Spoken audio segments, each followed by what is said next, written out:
The title, As We Were, was taken from an excerpt from Joan Didion's novel, The Year of Magical Thinking.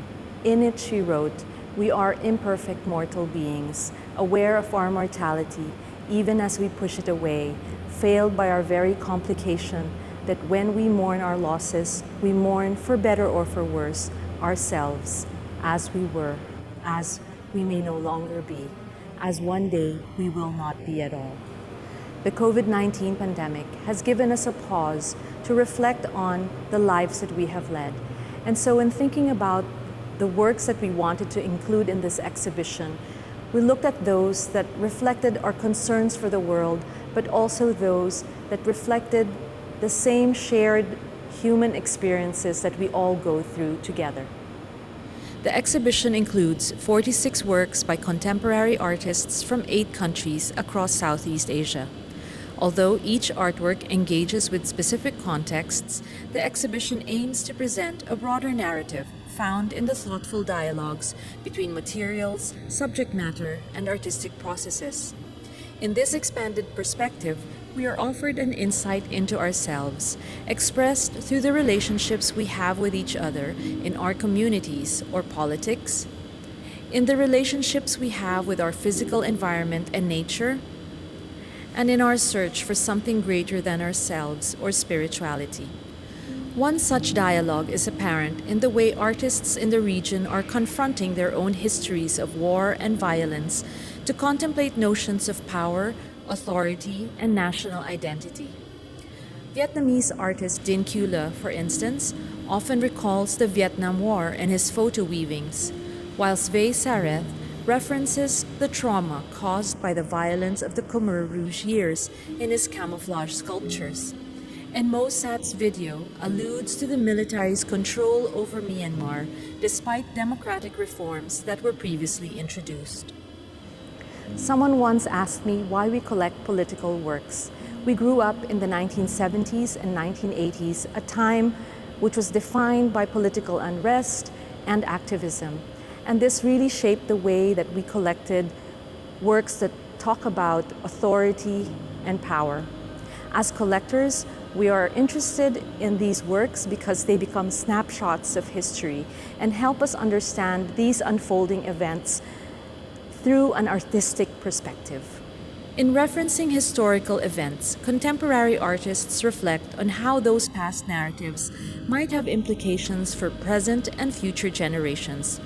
Both Norberto Roldan and Kiri Delena engage with the tumultuous political unrest during the 20-year Marcos dictatorship in the Philippines as a reminder against allowing history to repeat itself in the return of the Marcos family to national politics. Similarly, artworks can create a broader understanding of events through an exploration of historical connections. The works of Alfredo and Isabel Aquilisan, F.X. Harsono, and Suti Kunavichayanont all refer to Indonesia's complicated history of state violence against political opponents and ethnic minorities like the Chinese Indonesian community.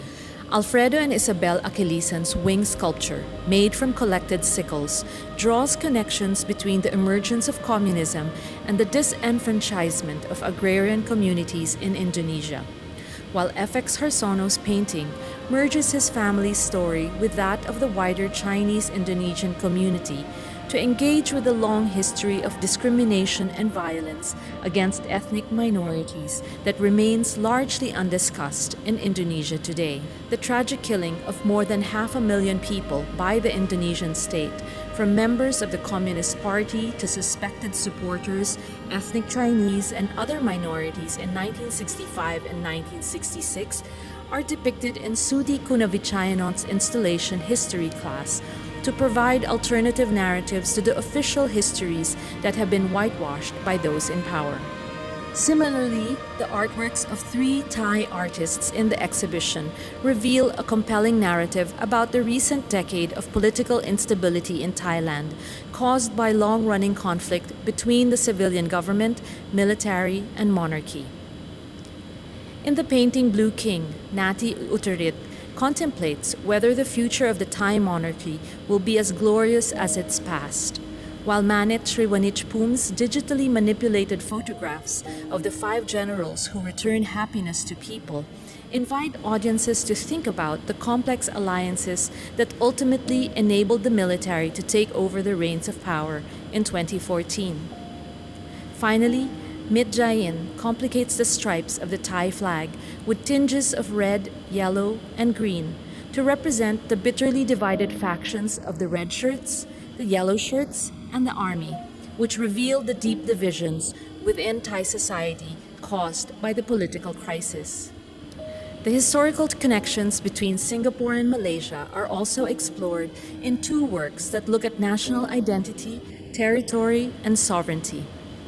In Tear Screen, A Separation, Ho Ri-an portrays the tears of the late Prime Minister Lee Kuan Yew to mark the historical fissure with Malaysia that gave birth to the independent and sovereign nation of Singapore, while Charles Lim ponders the notion of territorial boundaries and borders in his video of a floating figure drifting with the currents around the imaginary watery border between the 2 countries. Other works in this exhibition also exemplify the inventive material strategies used by contemporary artists in the region to frame their socio-political critiques. In her work, Malaysian artist Minstrel Quick deconstructed campaign flags to reflect on the failure of the 2013 general election to effect real change. Filipino artist Jose Tensi Ruiz reimagines the humble wooden cart used by the urban poor in the Philippines as a Gothic cathedral to reflect on how Catholicism's traditional values have been institutionalized across all social classes, thereby hindering any meaningful political or social transformation from occurring. Sian Dairit uses textile and embroidery in his work Currency of Plunder to suggest how the structural inequities of colonialism remain in the modern era, with power and authority concentrated on those who serve the state or those who control economic resources. In the work HDB, Priyagitha Dia uses mylar flags emblazoned with red texts that were inspired by the reactions to her guerrilla art interventions in a public housing estate in Singapore, inviting us to think about the state institutions that oversee the development of art and culture in the country and the sites where art can be presented and exhibited. Yi Ilan's Orang Besar YB presents still life images of floral corsages given to local officials, or the YB. In this series of photographs, the flowers in various states of decay allude to the transitory nature of political prestige and power. We also wanted to explore works that reflected our connections to our lived-in environment, nature, as well as the urban spaces that we inhabit. These translate to so many critical issues in Southeast Asia, from migration, climate change, and urbanization. Migration is a complex issue affecting many countries in this region, and some of the artworks in this exhibition present different perspectives from which this contemporary reality might be understood. In Last Flight, Alfredo and Isabel Achillesen create a large-scale sculpture made out of discarded rubber slippers to refer to the pattern of migration and displacement experienced by thousands of Filipinos who venture abroad to provide for their families back home. Other artworks reveal the positive and negative reactions to the thorny issue of immigration, with Wong Hoi Chong celebrating the foreign domestic workers in Malaysia as noble and brave heroines, while Robert Zhao's portrait of the Java Mina alludes to the protectionist attitude of some societies to the arrival of foreign workers and immigrants. This pandemic has also revealed the difficulties endured by migrant workers while they try to earn a living away from their families. Faris Nakamura depicts Shaw Lodge Dormitory, a foreign worker dorm that was declared as an isolation area during the first wave of COVID-19 in Singapore. The work critiques not only the living conditions that allowed the virus to spread so rapidly within this facility, but also the public's lack of awareness for their plight. Reversing climate change and environmental damage is a key concern around the globe. Many artists in the region engage with these issues, portraying in their work an urgency to address rising ocean levels and damaged coral reefs. Lim Sokchanlina's Rising Tonle Sap, which depicted large blocks of ice on the Tonle Sap River, illustrates how warming temperatures and rising water levels have already left their imprints on the coastal communities in Cambodia. Our Islands by Martha Atienza similarly engages with environmental concerns in this video of compression divers performing an underwater version of a religious procession. The barren seabed beneath reveals the extent of the environmental damage in these waters, and the procession thus serves as an invocation for the water's protection and blessing. The environmental and social impact of urbanization and the relentless expansion in the name of economic development in the region is also explored in several of the works in this exhibition. In Singapore landscape painting, Zen Tay contemplates on how the state has actively shaped not just the urban landscape, but the natural ones as well. Chris Mora engages with the social impact of industrialization and urban development, as well as the commodification of all aspects of contemporary life. The isolation and alienation of urban life is the subject of Poklong Anading's series Anonymity, which is suggested by the flash of light that obscures the identities of individuals. Heeman Chong's painting Safe Entry version 2 explores how the COVID-19 pandemic has changed social behavior, making contact tracing and tracking via a national system second nature to Singaporeans. Southeast Asia is a region that is highly spiritual, and many of the works in this show reflect this important relationship between ourselves and the supernatural. The works contemplate the place of faith and religion in an increasingly secular world, but also pose questions about human existence, mortality, and our shared humanity. Singaporean artist Amelia Juliana explores prayer as a private act of worship and also raises questions on the place of religion in contemporary society and its power to unite and divide people. In Series 9, Lathaporn Korkyatarkul laboriously scraped several banknotes to reflect on the value of currency, considering the Buddhist teaching of letting go of greed and worldly desires. Sophi Pitch's rattan sculpture Figure recalls the ruins of a sacred statue with its imperfect form and fragility. The curling strands of rattan that flow down from the figure suggest a process of transformation and dematerialization, a reminder that in Buddhist philosophy, the path to true happiness lies in letting go of the world.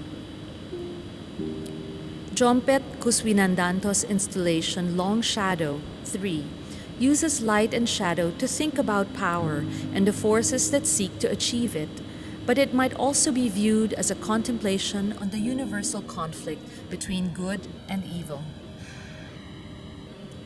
Appropriating a popular theme in Christian art, Eko Nugroho's After Pietà contemplates maternal love, recognizing that all love must also involve pain.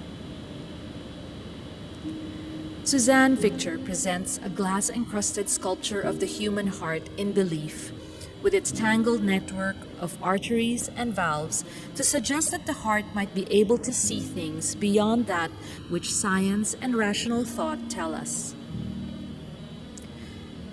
The belief systems of indigenous tribal cultures in Southeast Asia also find a place within this discussion of spirituality in the region.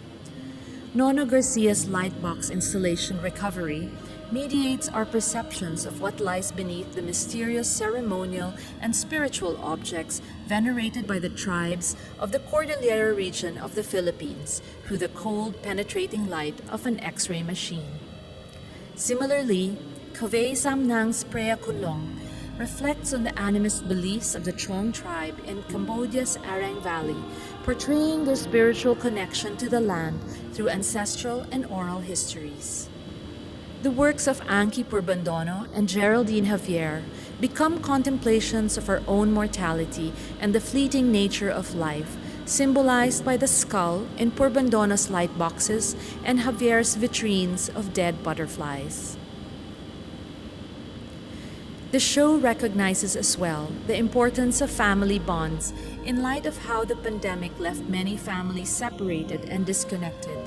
The works that reflect the artist's respect and love for their family reminds us about our own families and the importance of those connections. Utuporn ni Malakiao's Buddhist Saint of Children reflects on the selfless love and sacrifice of mothers in this layered portrait of his own mother. Similarly, the majestic figure of the horse becomes Kawayan de Guia's homage to the art of cinema, the beloved medium of film, and most of all, to his own father, the Filipino independent filmmaker Eric de Guia, known as Kidlat Tahimik. This work also holds a special place in our collection because it marks the turning point that led us to a different mode of collecting, moving from two-dimensional works to installations and sculptures and works that play with many different materials and mediums. As We Were celebrates the diverse artistic practices and cultural contexts of the countries in Southeast Asia, but it also draws connections between the political, environmental, and spiritual concerns that we all share. In this way, the exhibition asks us to reflect on the lives that we have led, as well as the world that we inhabit. As we were, perhaps as we are still.